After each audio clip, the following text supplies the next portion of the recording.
all'inizio del 1944, non all'inizio, a metà del 1944, nella nostra zona è arrivata la TOT. Cos'era la TOT? La TOT era una compagnia, una società tedesca destinata ai lavori di fortificazione. E a un certo momento, quando c'è stato nell'agosto del 1944, la scelta degli americani di sbarcare a Marsiglia, invece che dare l'ultimo colpo per venire nella cosa, Kesselring ha capito che era alleggerito il fronte della linea gotica e ha incominciato a pensare a sistemare la zona dell'Alta Italia per vedere la via di fuga e ha individuato la via di fuga, quella naturale, quella del Brenner. Però non si fa una via di fuga su una sola linea difensiva, bisogna farle per poter spostare l'esercito a casa. Ed è nato il progetto del TOD di fortificare la linea di fortificazione del Piave.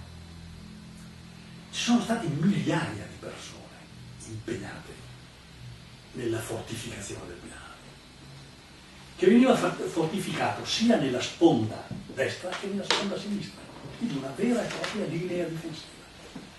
Io ricordo camminamenti, piazzole per le mitragliatrici, piazzole per gli anticarro, strade bloccate dalle piramidi di cemento armato perché i carri armati non potessero camminare, quindi una linea difensiva vera e propria. A quel punto gli americani e gli inglesi avevano deciso di bombardarla. Allora, bombardarla cosa significava? Distruggere mezza provincia di Friuli. Ricordo proprio la divisione Nannetti è stata incaricata di fare il rilievo di questa linea difensiva ed è stato fatto il rilievo della linea difensiva, è stato consegnato ad un ufficiale inglese che è ripartito per la linea del sud con l'unico aereo che è sceso in Cansilio quel periodo e si è portato via tutti i rilevamenti della linea difensiva. E noi abbiamo avuto l'ordine dal comando divisione, la prima cosa da fare nella ultima fase della guerra è quella di occupare le difese stabilite dai tedeschi. E così è stato fatto. Quando i tedeschi sono arrivati si sono trovati che la linea non c'era più perché c'erano i partigiani su quella linea. Il maggiore Kampf che era qua a Vittorio Veneto, che sapeva che c'era questa linea, non scappava verso il Brennero, ma andava verso Conegliano ed è stato intercettato anche lui sul Menarè, perché sapeva che c'era la linea difensiva sul Piave, ma che era stata occupata dalle forze partigiane. Questo fatto, che è importantissimo al fine della salvaguardia del nostro territorio, è stato completamente dimenticato, nessuno ne parla più, eppure erano migliaia i lavoratori che andavano a lavorare per la TOD.